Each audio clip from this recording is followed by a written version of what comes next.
Without objection, we're going to recess and hear from Dr. Charles Walker with the Tennessee Association of Christian Schools.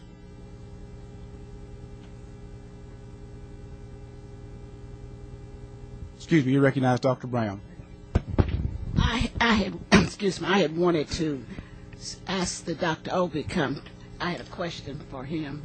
Sure. Maybe go and recess and hear from Dr. Opie. We're in recess now. Dr. Walker, do you mind if Dr. Opie speaks 1 second?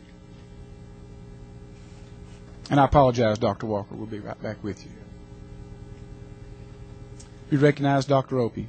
Bruce Opie with the Tennessee Department of Education. Thank you, Dr. Opie. Do we not have the power within the department to do precisely what, to gather the data that we are talking about at this time within this amendment?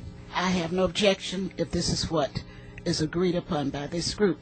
But my question is first thing, to gather the type of information about homeschooling that you would need to formulate whatever kinds of conclusions you may be researching. I find there's voluminous information on the web that's available about techniques, methodology, and approaches that informs us a great deal about what the approaches that they use.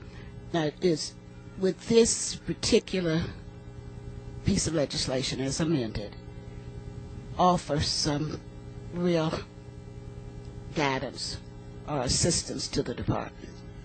Dr. Brown, I have someone in the audience shared a copy of the amendment with me a little while ago, and I briefly read over it, but I haven't really taken a good hard look at it as of yet.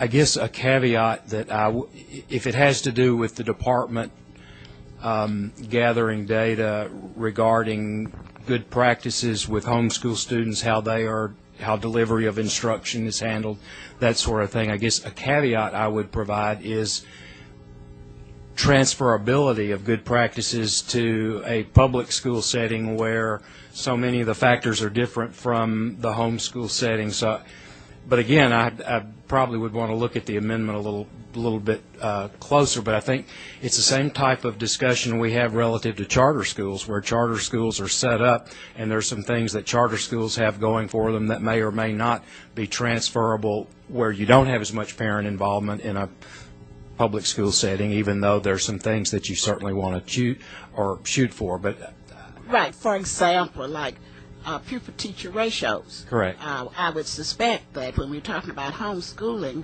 then we're talking about a situation where you have a teacher, a parent, with a ratio of 1 to 2 or to 3 children. And the question would be how the